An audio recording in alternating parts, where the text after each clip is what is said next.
So today I'll be talking about living in the UK, and we'll be talking mainly about thriving, not just surviving. My name is Dr. Chidinma Raymond Langes. So we'll go right in and talking about thriving, talking about surviving. What is surviving? I'm sure many of us know. Surviving is basically staying alive, meeting essential needs, enduring whatever hardship that one is going through at any given time. And thriving is different. Thriving is living life to the fullest. Thriving involves growth. Thriving involves fulfillment. And for us to move from surviving to thriving, there has to be a conscious shift. And this shift is usually a mindset shift. This mindset shift helps us to embrace challenges and see them as opportunities for growth, for development. We have to take deliberate actions towards our goals, cultivating a mindset of personal and professional growth rather than just getting by every day. And we trust God that at the end of today's session, we would have deliberate actions that we would take away towards our goals in the UK. So firstly, I would like to start by talking about understanding my why. Why did I move to the UK?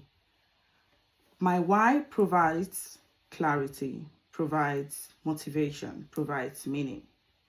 So I need to understand why I moved to the UK. And there are some important questions that I need to ask myself. Why did I move to the UK? Has my why changed from the time I moved to the UK till now? If so, what is my why now? What do I hope to achieve or experience here? And what would thriving look like for me personally? And we'll talk a bit about the children of Israel. So Moses comes to deliver God's word and say, God is going to deliver you from slavery out of Egypt into the land that has been promised to you. And everyone is like, yeah, although they were not like, yeah. But eventually, when it happened, they were excited and they packed up their things and they left. But among the 3 million people that left Egypt that day, so many of them left for different reasons.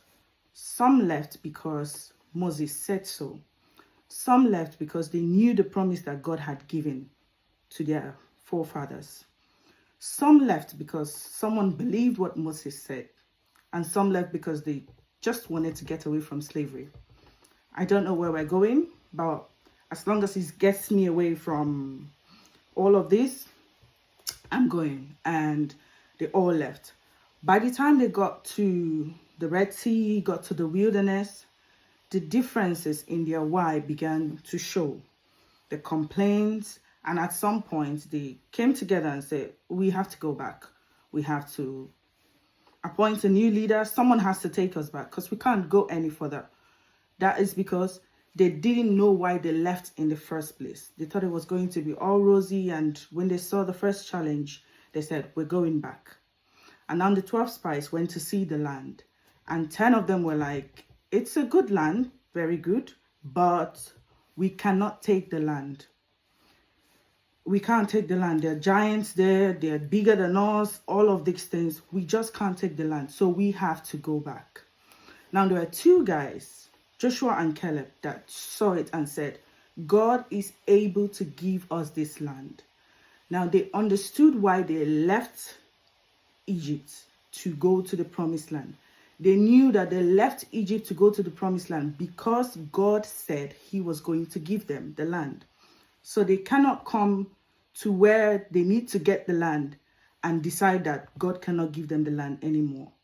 So they had a deep understanding that he brought us here to take the land, so he will give us the land. So the why of why we are here in the UK, permit me to say that, connects to our daily choices, the things we say, the things we think we can overcome, and the things we think have greater power over us. If God brought me to the UK, then he is able to give me the land. If I just, I'm sick and tired of wherever I'm coming from and I just need to leave, Then I get here and like, oops, there are giants in the land. I cannot take the land. That is the problem. And for whatever reason that we have left and come to the UK, we need to change our why to trust that God is able to give us the land. And that's what will keep us through the challenging times. Okay, so moving on from that, we talk about finding meaning and fulfillment, living with intention, and not living on autopilot, if I may say. So we wake up in the morning, we live with intention, and everything that we do comes back to our values. What is important to me as a person? What is important to my family? What are my family values?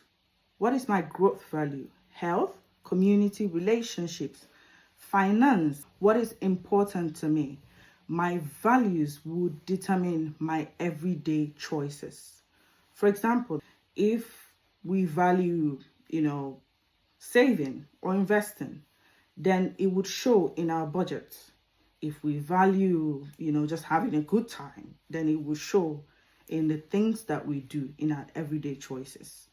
So it's about living with intention, because so many times the bills come and everything is happening and we just kind of float through without really realizing that we're not living with any form of values. We're just going to work, coming back, paying the bills and all of that. That would not give us meaning. It would not give fulfillment. So we have to also plan for a balanced lifestyle. And this is very important, because if you don't realize it, you have a one-sided lifestyle where you're always working, and making the money, but maybe your health is suffering. Maybe your spiritual life is suffering. We have to plan for a balanced lifestyle by putting things in place to say, I cannot do this and I have to do this. Explore your passions and your hobbies. What is it that you've always wanted to do? I don't know how to swim. I take swimming lessons. Explore your passion and your hobbies. This would help you have a balanced lifestyle and meaning and fulfillment. So another activity, spend some time thinking about the things that are important to you, 3 values that are important to you, and what brings you joy, and make a plan to put more time and effort into those things.